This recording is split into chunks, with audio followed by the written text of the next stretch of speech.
Rightio, boys and girls, welcome back to ShiteTalk. It has been a hot minute, as they say. It's been a scalding year. It has been quite a while. 2020 now. It doesn't sound like a Was real that the last year. time we did? We did it in 2019. Yeah, it was the Christmas one. Jesus Christ! Oh, it was. So yeah, it actually doesn't sound like a real year, does it? It doesn't. It sounds like it 2020. should be like a futuristic, like We should shouldn't actually be exist. flying in cars. Yeah, instead we're Dealing with coronavirus. yeah, and Talking about voting the IRA back into the Republic, and it's a day for it. well, it's the year for it. Yeah, we've a couple of things to talk about today, but a quick little side note before we start. I did like an Instagram poll, as I so often fucking do. Yes. To ask you guys what's your favorite method of watching podcasts, and probably a lot of you were probably wondering what the meaning of that was. What is that noise? Is that the wind? Or? That is indeed the wind. The wind is Fuck me. trying to break Storm Kira is on her way. Like, Jesus in. Kira Christ. She's knocking on the door, lad. She's very angry with us, boys. But yeah, a lot of you, like, I asked you, what's your favorite method of watching podcasts, like the full thing or like short clips or whatever. Because I know it varies, it definitely does. And believe it or not, mate, it was actually a 50-50 split. Wow. So Wow. I don't know how this helps me at all. Thanks a lot, guys. So- What I've decided to do is I think I'll just upload all like short clips first to And Shite Talk, and then once they're all uploaded, then upload the full podcast. Therefore, we are catering for every single body who is watching Don't or say- listening to the don't, podcast. Don't say we don't love you, boys. So- Don't say that. Yeah, this could be a clip right now, or it's gonna be both. Well, this probably will be a clip now. This will be a clip. Let's just say that. So pretty much the first thing we're going to talk about, we'll do that in a bit. But the first thing I think we're going to talk about today is the second ever professional YouTuber boxing professional match. AnEsonGib versus Jake Paul. It's fair to say I had a lot of high hopes for Gib going into this one. I didn't think it was going to go as badly for him. Oh no, It did. It but went bad. A first round TKO, and it sets up perfectly now, really, doesn't it, for The event, the KSI event. versus Jake Paul.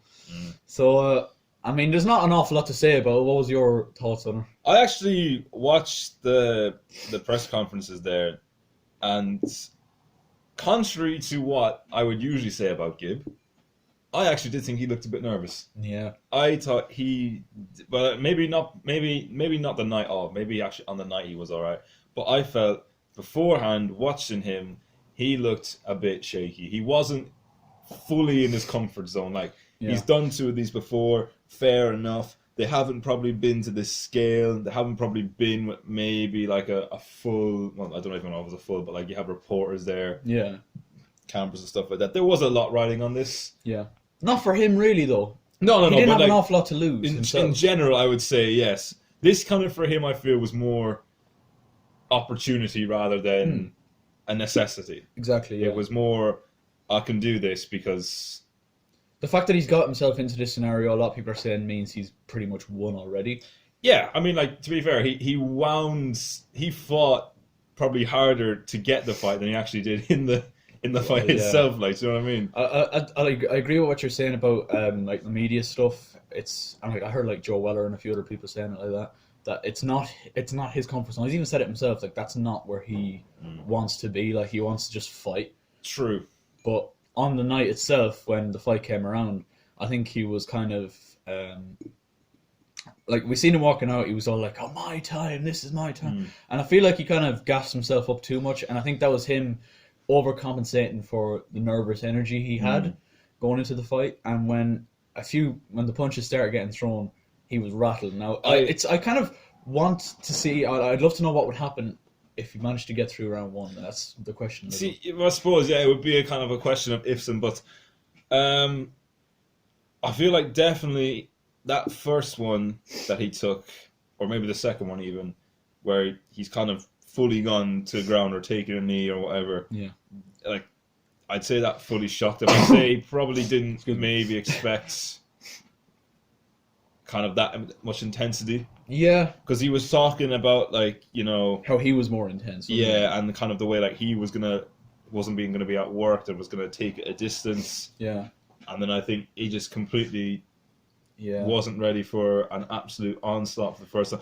But to be fair, there could have been a lot of factors that affected that. There could have been multiple things on the side that we don't know about. Yeah. I've just caught the Mr. Bean shaking his arse in the window. He's solar powered, so he has to stay in the window. Oh, that's Hang on, cool. Sorry, boys. That was completely off topic, but I just noticed him in the window there, and that's We can turn the camera to get. that's made my day. Look at him. He is working. He's working for a living. I'm gonna go. Oh yes, look at that. We're gonna There go you zoom go. on him there. Get Oh, them. yes. Get him. If he was to pull that suit jacket up now, there would be a lot of people. This would be age 18 plus. There would be parents everywhere would have to. And that, ladies and gentlemen, how this video got age restricted. Obviously, the ref called it after 3 knockdowns in the first round, which is fucking mental. Obviously, that's the rule. It's it's what it is. Yes. But the first 2 were just him falling over and losing his balance. True. And I feel The third one, admittedly, Jake does catch him with a good left, and that knocks him down. But the first 2 were his own doing, his own lack of balance is what did it. Yeah, probably poor footwork and stuff like that going into it. But again, I think it was just the nerves. Like, I'd love to see what would happen if he managed to get through round 1, he got back into his corner to Vidal and Leon, and they just settled him, rattled him, said, cop the fuck on, basically. kind of what a JJ thing would have been. Yeah, because JJ started off slow in the first fight against Logan, didn't he? Excuse me. So, I don't know. I'd love to see what would have happened if Gibb managed to get through round 1. Obviously, after the fight then, KSI entered the ring. Quite aggressively, actually. There was a lot of intent behind that. There was, yeah. And Jake was like, you had to beat my bro by a bad call. He reckons he's A side for the fight against JJ, so which just isn't true. I mean, even if you look statistically at Logan and Jake, Yeah. like, fair enough, Logan lost. But, like, in terms of muscle, reach, and probably maybe just on speed, Yeah. Logan's better overall. I think Jake is probably one of the best boxers technically out of the YouTube lads. I think he's got the best like technique. He's probably I the know what only you one mean. that isn't wild. Probably, yeah. Yeah. Like he looked. Don't get me wrong. He looked very good against Gibb. Like he didn't look great against Deji. No, he did not.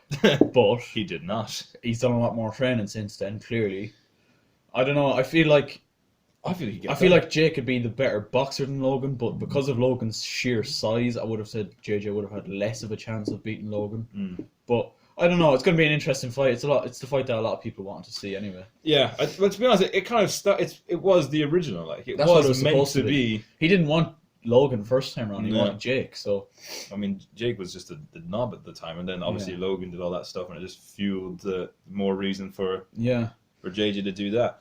What else I was going to say there? What was I going to say? Fuck. Welcome to live, guys. This is what happens when you record live. You forget shit and you can't cut it out. What was I going to say? Anyway, I'll probably think of it in a few minutes anyway. I think it was something to do with... fuck it. It's just... fuck it. Fuck! But what's next for Big Gibber now? He says he's gonna keep fighting. Big Gibber should... But who is he gonna fight realistically? I think the only person he can fight is Deji. That would be jokes. Fucking jokes. Yeah. Deji, did you see he wants to fight Jake Paul again? That's not gonna happen. Why would you? The logic behind it, like, is fair enough. It's logic for Deji to save his career, kind of thing, or his YouTube channel. At the same time, like, what motive does he think he's gonna have? Like, I'm gonna beat Deji again, and then go on to fight your brother when he can just fight his brother. Well, Jake wants JJ now. Well, sure, yeah, because there's no reason to fight Deji. He's already beaten Deji. If he beats KSI, he's beaten the brothers, and that is essentially the whole thing done. Well, I think either way, this fight now between KSI and Jake is obviously not be confirmed, but I think this needs to be the last one. I'd be happy enough to see them call it a day after this. Well, yeah, I suppose there's no real other, like, this is the peak, really. Yeah, it was a saga basically. It was we had to go through little steps to get to a climax, which is essentially what this is. This is the end game. It should have been, yeah. And this is where it has to end. They've taken it, to be fair, as far as possible. But that's like it. That's what made it so like gripping and intriguing for us all to watch it, because there was always that storyline there. You know what I mean? And it kept us all fucking clued in. We always say, like, I remember when KSI Logan 2 was first announced, I was a little bit like, the appeal just isn't there for me anymore. Yeah. Like after the first fight, Logan's kind of gone a bit flat. Although I must say, probably going to be a bit of an unpopular opinion. You'll have your own opinion on this. But I've started watching Logan's videos since the just walks out since the JJ second fight, and he's making some really good stuff in the Yeah, no. To be fair, like I know I was obviously walking out the joke, but like I'd watch Logan. Like I have nothing. He's likable. Really, he's entertaining. yeah, like there's nothing really. Obviously, he had that thing, and everyone was kind of against him. But he fucked up. Like he majorly fucked up. But I like certain things he does. Like I don't like everything he does, and I will never be known as a Pauler. Yeah. As long as I live. But at the same time, I do like watching his stuff. It's not overly cringy to watch. He's not. He's more likable than like, Jake's just a dickhead. Like Jake's never going to change. Exactly, Jake's a nonce. And he's never going to change. That's his image now. Yeah. He's a prick. Yeah. That he has to maintain that, otherwise people are not going to like him. If we look at things right now, who do you think will win between JJ and Jake? I think... I just remember what I was going to say earlier. Thank you. Go ahead. I was going to say that does Jake have an advantage having Logan in his corner who's already fought KSI? Does that strategically... Possibly. But at the same time, does that open a window of advantageous possibilities? That did not make sense. But does it leave the door open for JJ to completely change his strategy and bank on that kind of like Logan knows how he fought the first time, so let me completely flip it? Yeah. I don't like. I think if we're going by that logic, he's not the most reliable source, but Deji has fought Jake. That's true. Gib has fought Jake. That's true. Oh, this is very true. Although Gib didn't last too long against Jake. No, of course not. But he would at least know. Yeah, he'll know how he fights. It's a jab kind of thing. Yeah, it's a jab, and it's following up the jab. And I think definitely, like, size-wise, JJ and Jake's a far more fair fight than, say, Jake versus Gib or KSI versus Logan. Yes. Yet KSI still managed to beat Logan. Yes. So, right now, It to be fair, it is a difficult like. Yeah, I don't want to say KSI and then he goes and fucking loses and I go and jinx it then. Then we look like pricks. Yeah. But obviously we all want KSI to win, obviously. But right now I'd say he would win. Yeah. I'm gonna put my neck on the line and say he would win right now. But fuck man. That's gonna get clipped up now. Oh fuck, but yeah. This is the end for me after this. Like, oh yeah, I mean, like it's getting a bit like, you know, it's dragging on a bit now. I want to see something new. Yeah, I haven't really watched any. I'm going to be honest, I haven't watched it since the KSI Logan first one. I watch highlights, but I do not watch. That's the thing that really fucking pissed me off. Yeah, Jake and Gib. Poor old Aaron here. I stayed up, right? I was told, not that I was told, but the Sky Sports Arena or Sky Sports Boxing YouTube channel said underneath in the description, "Ooh, Gib walk for Jake versus Gib starts at 3 a.m. So I was like, grand. I'll just stay up till 3 a.m. because, fuck it, like, what's the point in going to sleep for an hour? Like, you know what I mean? I might not wake up, like. And then I started watching the undercard fights, and the first one was, like, in round 8 of 12, and it was 2:45. And there was 2 undercard fights before Jake and Gib. No. So this was the first one. I was like, these aren't going to be on till, like, 5 a.m., are they? And it was like 4:30, 4:45 before they fucking walked out, and I was awake the whole time watching the undercard fights. It's just And then only for it to last about 90 seconds or something like that. Oh my god! After all that, I was just like, at the time when the ref waved it away, I was like, "Is that it? Has he just waved it off?" Because I seen Gib was clearly getting beaten. Oh yeah, like that. Even if it went to a scorecard like that, you couldn't even give anything to Gib. Like what is he? Like, at that point, I wasn't overly like educated on the rules of the 3 knockdown rule. Yeah. So I was like, has he called it off for that? And then obviously I watched like a few videos the next day, and it was like, he did. It was 3 knockdowns. Gib touched down on the canvas 3 times. So. Yeah, it was just a bit disappointing, really, overall. It was indeed. I was very happy I actually didn't watch after hearing you say that to me the next day. I was like, regret was really setting in. Jesus. It really was. But Yeah, I think that's for all we're gonna fucking say on that matter, because there's not much to say about it. We'll probably do another podcast on Jake and Gib whenever that's or Jake and JJ whenever that's announced. So stay tuned for that. Don't go anywhere. Trust your reliable sources here at the ShiteTalk podcast. Yeah, you won't get this shit anywhere else. You literally will not get shite like this anywhere else. And you're getting it for free. Oh!